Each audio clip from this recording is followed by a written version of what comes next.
Hindi na bago sa akin ang pista. Ngunit ito na marahil ang pinaka-nakamamanghang pista na nasilayan ko. Sa tuwing sasapit ang buwan ng Mayo, ang bayan ng Obando ay nagiging paraiso ng mga deboto. Sa pagpasok pa lang sa bayan, sinalubong ako ng mga naglalakihang arko, mga banderitas, at ang masiglang tugtugin na nagpapakilos sa mga deboto. Sa sayaw ng mga kalalakihan at dilag, mistulang bumabalik ang nakaraan. Isang kwentong hinabi sa bawat galaw. Isang debosyon na matagal nang inuukit sa puso ng bayan. Ngunit higit pa sa banderitas at masiglang tugtugin, may isang pag-asa na matagal nang tanglaw ng panalangin. Siya na patuloy na nananahan sa puso ng sambayanan at gabay sa pag-asa at taimtim na paniniwala ng bayan.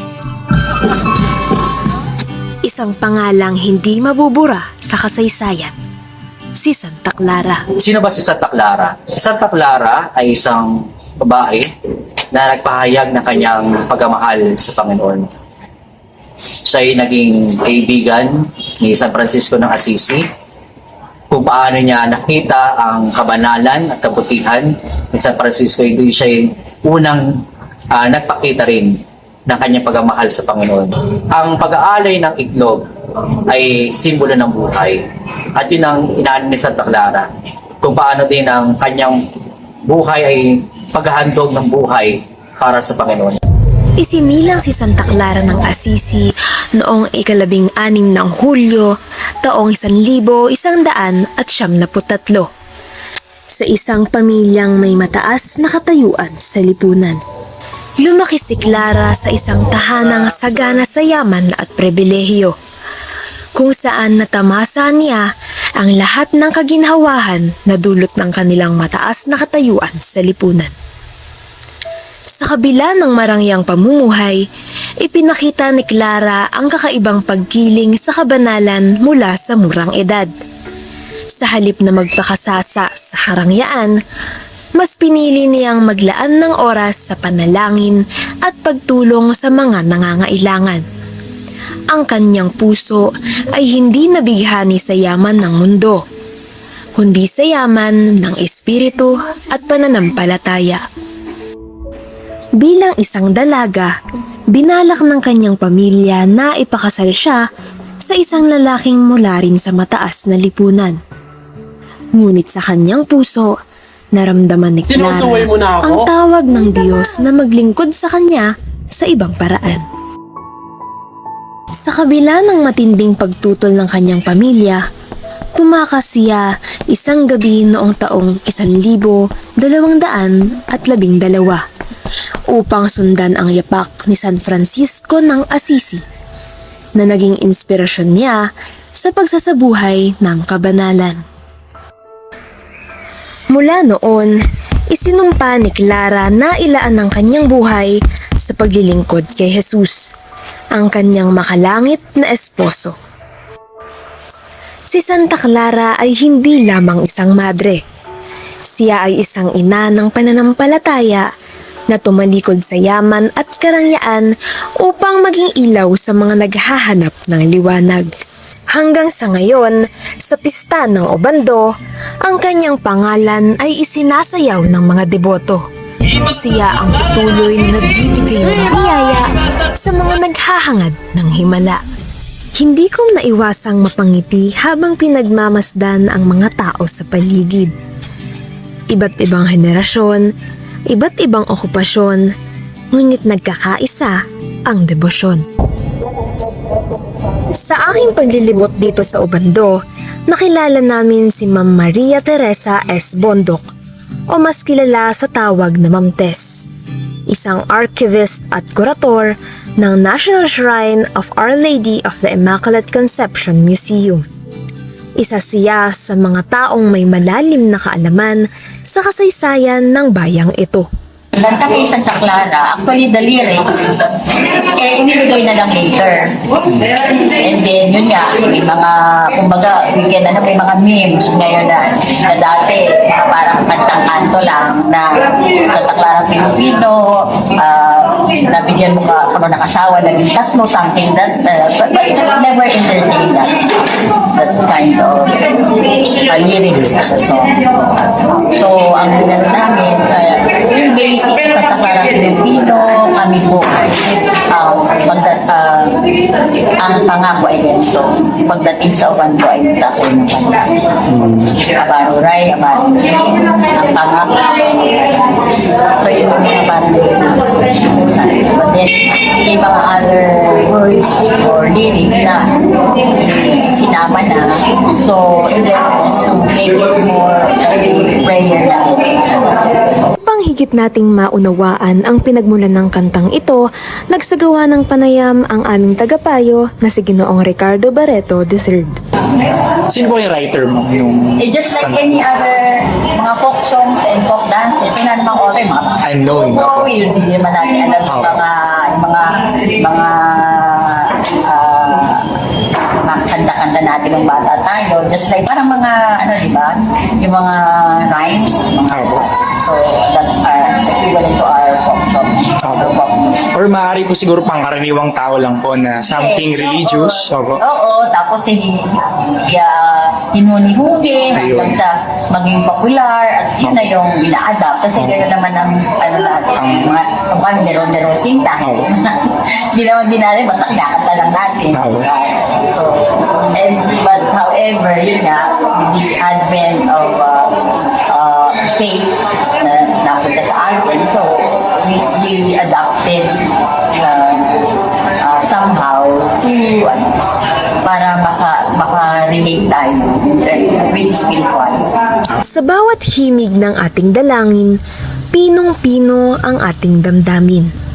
Kay Santa Clara, tayo ay pagpapalain. Marahil ay narinig niyo na rin ito. Isang salitang minsang itinambal sa taunang selebrasyon ng Obando, Bulacan. Ang salitang kasilunawan. Ngunit, alam niyo ba na ang terminong ito ay taliwas sa relihiyosong diwa ng sayaw na isinasagawa sa bayan? Upang mas lalong mapalalim ang ating kaalaman, muli kong kinapanayam si Ma'am Tess upang higit pang maunawaan ang pinagmulan ng terminong kasilunawan. Ang salitang kasilunawan ay hindi kailanman naging bahagi ng opisyal na kasaysayan ng sayaw sa Obando. Noong dekada 90, naging matunog ang salitang kasilunawan sa ilang programa ng turismo. Ito ay nag-ugat sa isang programa ng Department of Tourism na naglalayong ipromote ang iba't ibang festival sa bansa. May isang taga-Obando na konektado sa turismo, kaya naisama ang bayan sa ganitong mga programa. Ngunit, kailanman, hindi tinawag ng simbahan ang sayaw sa Obando bilang isang festival. And then if you search the meaning ng kasilunawan, hindi siya positive. Kung susuriin ang kasaysayan, walang matibay na dokumento o record na nagsasabi ang sayaw sa Obando ay bahagi ng kasilunawan. Noong 2023, inilabas ng Mayor ng Obando ang Executive Order No. 52 upang opisyal na gamitin ang terminong kasilunawan. Ngunit lumitaw na ang tunay na kahulugan nito ay may negatibong konotasyon. Ayon sa mga sinaunang tala, ito ay isang ritual sa ilalim ng pamumuno ng isang katalonan o babaeng pari na may kasamang inuman, sayawan at pag-aawitan na malayo sa espiritual na diwa ng sayaw sa Obando.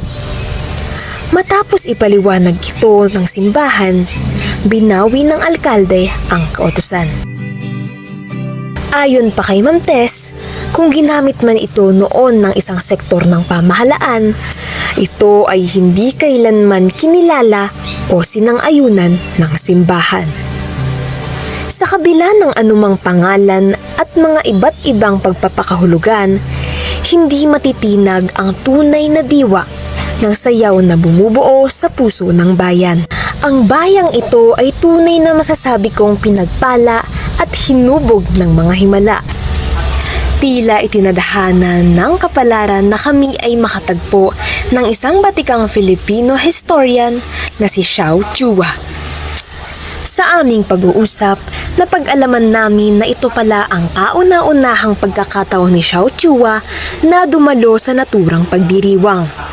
Kung kaya hindi na namin pinalampas ang pagkakataon na siya ay makapanayam. Bakit sa Ubando, buhay na buhay ang mga festivities na ito? Sa ibang lugar ay parang nakakalimutan na. Okay, sapagkat may pagkilala na noon pa man sa nobela ni Jose Rizal, sikat na yung Ubando dahil sa pagsasayaw para sa kahilingan na mag-anak. Diba? So, ngayon meron ng mga pag-aaral na nag-i-evolve na ito, na hindi na lang mga tungkol sa pagkakaroon ng anak, kundi meron na rin tungkol sa pagkakaroon ng mga kahilingan pang iba. No? Isa rin kailangan makita dyan na mayroong pista ang parokya at mayroong prescription ang simbahan kung paano pinagdiriwang ang isang pista. Pero may mga tinatawag tayong folk Catholicism o folk Christianity na kung saan yung mga folk practices, yung mga nagmumula sa puso ng bayan, expression ng bayan, ay kasama sa papistahan at kasama sa pagsamba. Karamihan sa mga sumasayaw ay mga mag-asawa na matagal nang nasasabik na mapunlaan ang kanilang sinapupunan. Nasanay mapunan ang kanilang tahanan ng masayang hagik-gikan ng mga supling. Kung kaya naniniwala sila na sa pamamagitan ng kanilang debosyon, ibibigay ng Diyos ang kanilang kahilingan. Kaya naman kahit napakainit ng panahon, ako ay nakilubog din upang maranasan ko ang masidhing debosyon ng mga deboto. Bawat hakbang ng paa at indak ng baywang ay may kaakibat na panalangin. Ang pagsayaw ng taimtim at bukas sa puso'y sumisimbolo sa kagustuhan ng isang tao na makamit ang kanyang hiling. Hindi basta-basta ang sayaw panalangin, dahil hindi lang ito karaniwang sayawan at kasiyahan, kundi isa itong relihiyosong pamamaraan ng pagsayaw habang nananalangin. Tila ba nararamdaman ko ang mga kahilingan na isinisigaw ng puso ng bawat isa sa mga debotong walang pagod na sumasayaw upang iparating ang kanilang panalangin at pasasalamat. Nasa Diyos ang awa, nasa tao ang gawa, ika nga nila. Walang mangyayari kung mananalangin lang. Kailangan mo itong samahan ng gawa at pagpupursigi upang makamit ang anumang minimithi. Ang resulta ay hindi mo makikita matapos lang ng isang linggo o buwan, kundi pagkatapos ng mahabang pagod at proseso. Hindi lahat ng ina ay nagluluwal ng anak. At hindi lahat ng nagluluwal ng anak ay ina. Hindi niya dinala sa sinapupunan ang buhay, ngunit siya ang dahilan ng maraming pagbabagong buhay. Si Santa Clara ay nagsilang ng himala, hindi sa sinapupunan kundi sa puso ng sangkatauhan. Dahil balang araw, ang mga tiyan na walang laman ay magiging sisidlan ng sanggol sa sinapupunan. Si Santa Clara ay nagdadalang tao, hindi sa pisikal na aspeto, kundi siya ay nagdadala ng mga tao na maniwala, manampalataya at tiwala. Santa Clara,